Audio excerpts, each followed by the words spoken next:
kemudian 1 juz minimal, itu satu ayat, satu ain pindah.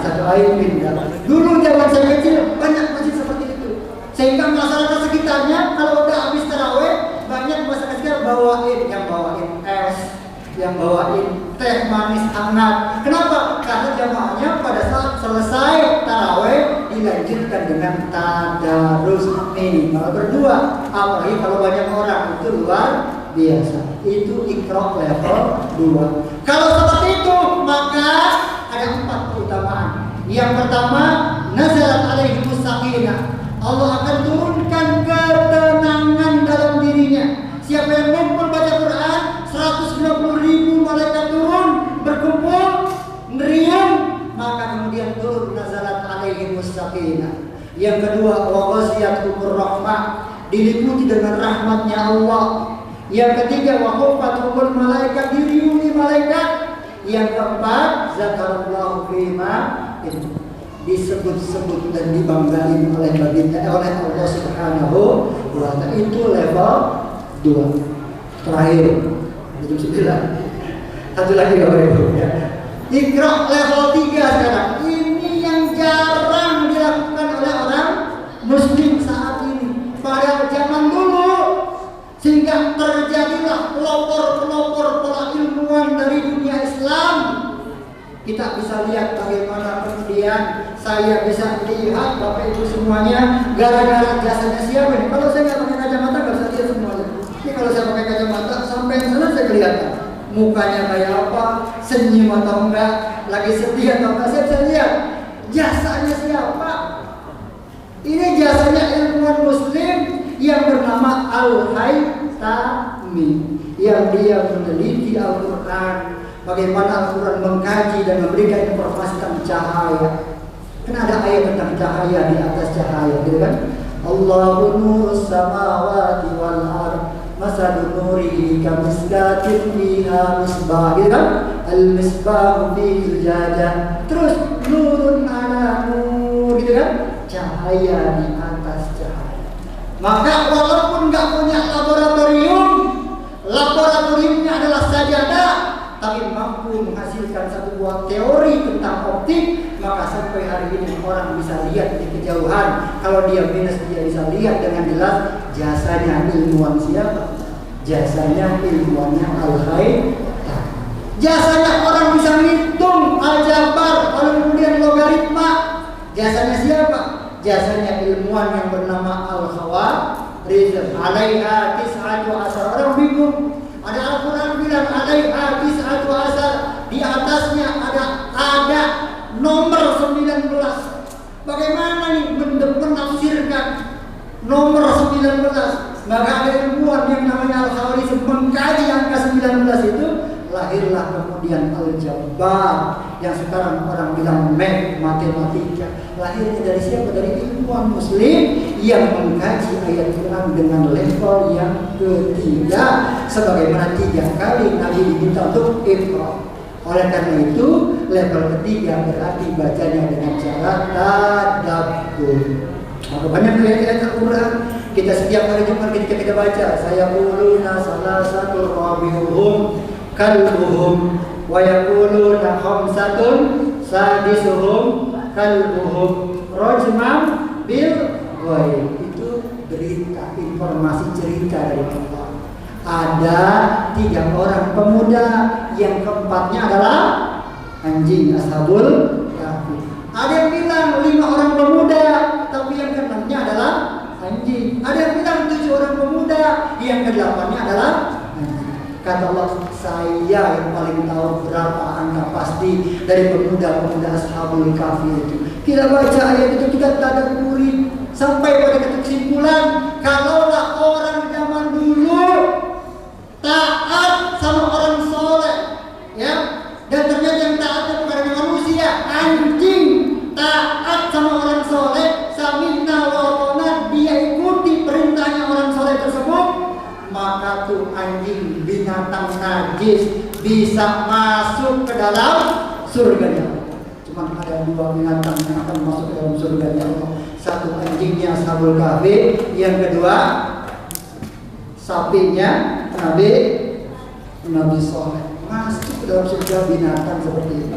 Binatang najis, dia taat sama orang soleh, maka dia masuk ke dalam surga. Apalagi kita, yang kita taati adalah baginda Nabi kita Muhammad SAW, yang levelnya lebih hebat daripada orang soleh. Ashabul Kahfi tadi bukan Nabi, hanya derajatnya orang soleh yang diabadikan dalam Al-Quran, diikuti oleh anjing.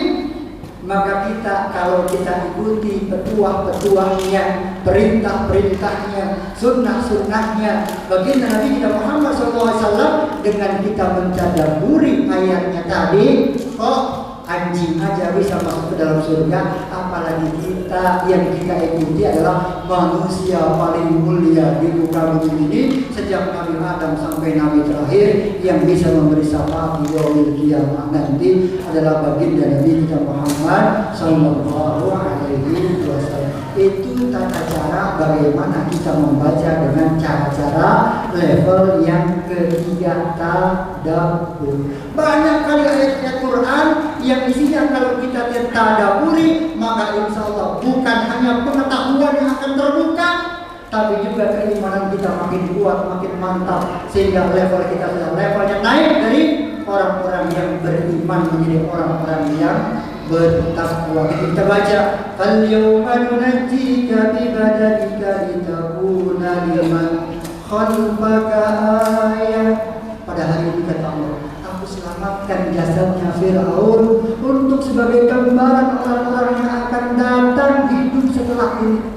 Maka kalau kita lihat bagaimana Fir'aun bisa ditemukan, baru ditemukan di abad 19, padahal beritanya sudah ada sejak abad ke-6 sejak turunnya Al-Quran. Berapa abad berikutnya barulah para ilmuwan menemukan ini adalah jasad Fir'aun, padahal sudah belasan abad Quran menyebutkan bahwa Fir'aun akan diselamatkan oleh Allah sebagai pelajaran. Jangan takabur ente kalau punya jabatan. Jangan sombong ente kalau punya jabatan. Sombong setinggi gunung, lihat Fir'aun. Begitulah gambaran Allah memberikan kisahnya di dalam Al-Quran. Maka keimanan kita makin mantap, maka keyakinan kita kepada Allah, kepada Al-Quran, bahwa dia bukanlah karangannya Nabi kita Muhammad.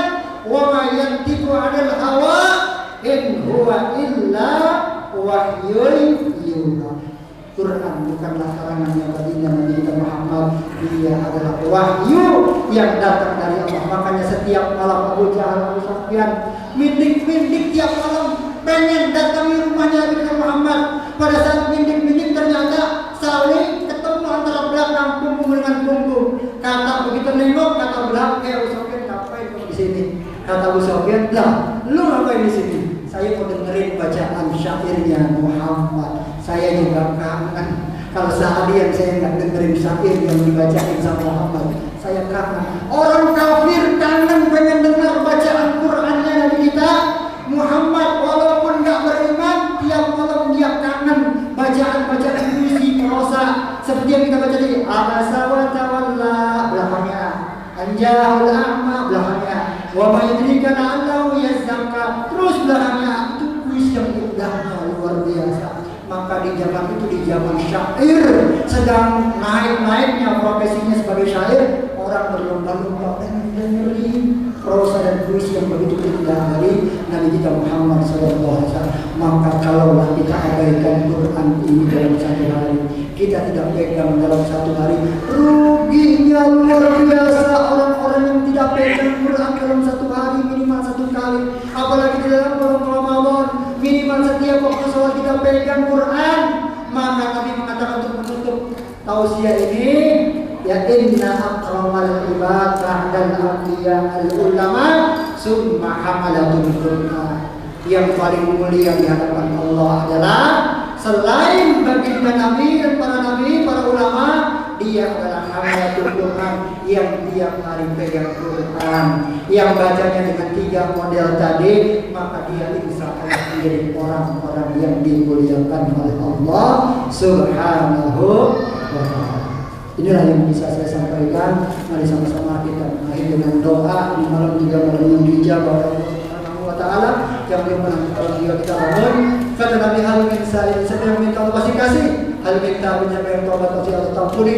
Hal min mustabin, siapa yang minta ampun pasti Allah ampuni. Maka kita berdoa mudah-mudahan semuanya kita diberikan kemuliaan lantaran kita dapat rezeki warzuqna tilawatahu ana al-lail wa atraf an-nas. Setiap hari kita diberi rezeki untuk bisa siangnya kita pegang Quran, malamnya kita pegang Qurannya adalah rezeki yang luar biasa. Allahumma shalli ala sayyidina Muhammadin wa ala alihi wa sallim wa radiyallahu tabaraka wa ta'ala wa sahbihi rasulillah alhamdulillahi rabbil alamin hamdan syakirin lillahi ni'amahu wa yukafi'u mazida ya rabbana lakal hamdu wa lakal syukru kama yanbaghi li jalali wajhikal karim wa 'azimi sultanik subhanaka la nuhsi sana'an 'alaika anta kama asnaita 'ala nafsik wa lakal hamdu hatta tarda wa lakal hamdu idza radita wa lakal hamdu ba'da ridha wa lakal hamdu da'iman wa abada. Allahumma ثم إلى آبائنا وأمهاتنا وأجدادنا وجداتنا نغفر لنا ما هاهنا بسبب والأجل. اللهم اغفر له وارحمه وعافه وعافنا وعصمنا لهم. اللهم ربنا أحسن عاقبتنا في الأمور كلها وأجرنا من خزي الدنيا وعذاب الآخرة. اللهم إنك عفو كريم تحب العفو فاعف عنا يا كريم. وتقبل منا صلاتنا وصيامنا وقيامنا وركوعنا وسجودنا وتضرعنا وتعبدنا وتمن تقصيرنا يا الله يا الله يا ارحم الراحمين. اللهم انا نسالك رضاك والجنه ونعوذ بك من سخطك والنار وعذاب السجن منا. لا تهديك ستر عنا وعافنا واعف عنا واغفر لنا حيث كنا. ربنا اتنا في الدنيا حسنه وفي الاخره حسنه وقنا عذاب النار. سبحان ربك رب العزه عما يصفون وسلام على المرسلين والحمد لله رب العالمين. Kurang lebihnya mohon maaf. Assalamualaikum warahmatullahi wabarakatuh.